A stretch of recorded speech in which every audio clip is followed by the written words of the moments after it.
to the #1 high school in America. It's such a ridiculous notion. It destroys the idea of the American dream. It destroys the idea of merit. It destroys everything that was a part of my own journey in America. And what did we dare to do? We have Mary's parents, Suparna, she, our other parent Glenn, another parent Helen, Harry. We went to our school board meetings, and what did they do? They muted us. They silenced us. They never listened to us. For a year and a half, we have begged them, we have pleaded with them to hear our voices. We didn't want to wake up at 5:55 a.m. on Monday mornings to sign up to get 2 minutes at our school board meeting. But we did because we care about our children. Do you all care about your children? Yeah! Do you all care about your grandchildren? Yeah!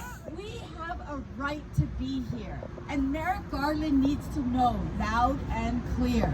We know that we follow the money. His son-in-law has an organization called Panorama Education that has a $2.4 million contract with Fairfax County. Shame on him. Shame!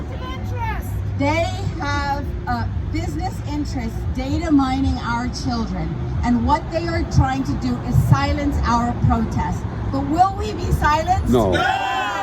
We will not be silenced. And so I want to just thank all of you, because courage is contagious, isn't it? Yes. It's contagious, and I want to hand the microphone over to a woman who inspires me. She dared to stand up at our school board meeting, and her voice trembling, she exposed the truth of what is in our library books.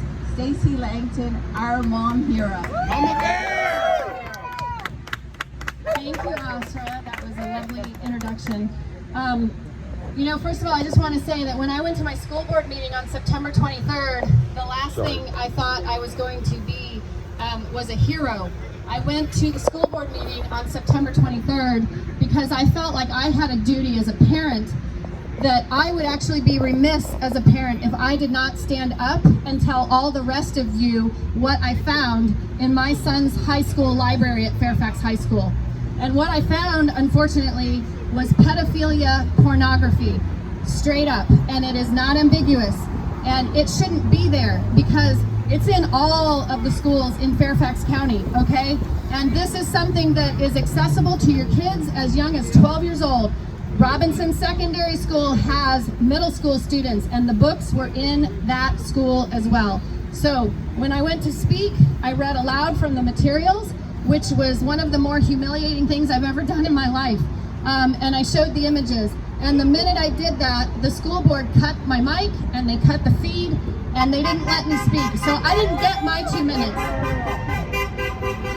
And the thing of it is that at that moment in time, it made me really angry that I wasn't being heard. But unfortunately, or maybe fortunately, it turned out to be a blessing in disguise, because what it did was it allowed the mask to slip, and it showed the evil of what they're doing to our kids, and it turned it into a national news story overnight. And so now everybody knows the jig is up, okay? We know what the schools are doing to our kids. They are indoctrinating our children, they are grooming our children, and we're gonna make it stop. And that's what I don't have an answer to right now. I'm still trying to get accountability. I want to know how these materials got into the school libraries. I want to know who's making these decisions, because somebody needs to be fired or resign.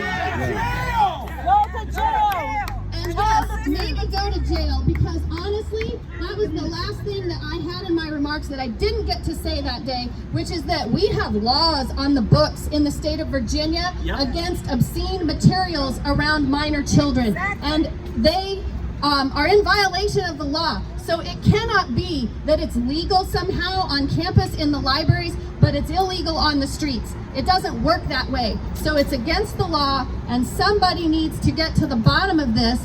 And I'm absolutely incensed that Merrick Garland felt the need to issue a statement a few days after my school board meeting appearance and tell me that I am a domestic terrorist and that maybe I should be afraid of the FBI coming and knocking on my door because I dared to go and talk at a school board meeting. That's un-American, and it shouldn't happen. And no parent should be afraid. We're standing here in front of the Department of Justice, or maybe today it should be the Department of Injustice. Yeah. But no parent should be afraid to address their school board meeting, because there is no other mechanism that exists for us to get redress of a grievance. So I want parents to stand up, and don't be afraid. Stand up, parents. Thank you. Yeah. Right. Peddling Thank you very porn. much. Stop peddling porn! Stop peddling porn! Stop peddling porn! Stop peddling porn! I would love to introduce the wonderful Elizabeth Schultz, and she is a former Fairfax County Public School System school board member. Hey, Elizabeth. First of all, I want to say thank you to everybody who came out today. Every one of you represents someone who was too afraid to come today because of what U.S. Attorney Merrick Garland did to us as parents. He put a target on our back. He put us in the crosshairs of the FBI and under threat of the Patriot Act for speaking up, for daring to say that we are the primary stakeholders in our own child's education. As a former Fairfax County School Board member for 8 years, I can tell you critical race theory has been brewing for a very long time. But it took 18 months of a pandemic of school boards across the United States not focusing on getting children back into school, not taking care of the academic well-being of our children, allowing our children to languish at home in terror, in loneliness, being separated from their teachers and their peers, and then when they finally go back, they're masked, they're 6 feet apart, and they are not learning, they're falling behind. And what do the local school boards do? They spend hundreds of millions of dollars in Fairfax County alone on CARES Act money and Asra's money meant to recover from COVID, doing things like social and emotional learning, $23.5 million, going to, in part, Merrick Garland's son-in-law to embed the very critical race theory that parents are showing up to school board meetings saying, stop! That is racist. Stop embedding and teaching our parents, our children, that they should see each other through the lens of color, that they should look at each other as peers based on the color of their skin instead of the content of their character. When parents show up and say, I don't want my children to learn critical race theory, I don't want my poor teachers to be compelled in speech or be able to not speak, they are being cooled. We have our First Amendment rights being directly violated by the U.S. Attorney General Merrick Garland by telling parents, you are domestic terrorists if you dare to come and speak passionately. Why is it always angrily? Why do they always put parents in a negative light? Why is the National School Board Association putting out a letter that is anti-children and anti-parent and pro-advocacy? This is what parents need to stand up for. All the parents in Virginia and Maryland who are federal employees, who are terrified to come here, all the educators who are terrified to come here, people who hold security clearances, that this U.S. Attorney General has put into the crosshairs. They're afraid to speak for their own children and grandchildren. We are not afraid to speak. We are not going away. We, the parents, say, get your hands off my First Amendment, stay out of local school board meetings, and these are our children. We have the moral obligation by God to be the primary educators of our own children. Even if U.S. Secretary Miguel Cardona said in a congressional testimony that parents are just important. No, we are the primary stakeholders, the primary educators of our own children. Thank you today for coming and allowing your voice to be heard, for U.S. Attorney General Merrick Garland to get out of the conflict of interest that he has, to repudiate the letter, repeal the letter that he sent, get the National School Board Association to apologize and pull back their letter, and allow parents to go to their local school board meetings without being wanded, without being presenting more identification than it takes to vote in the Commonwealth of Virginia.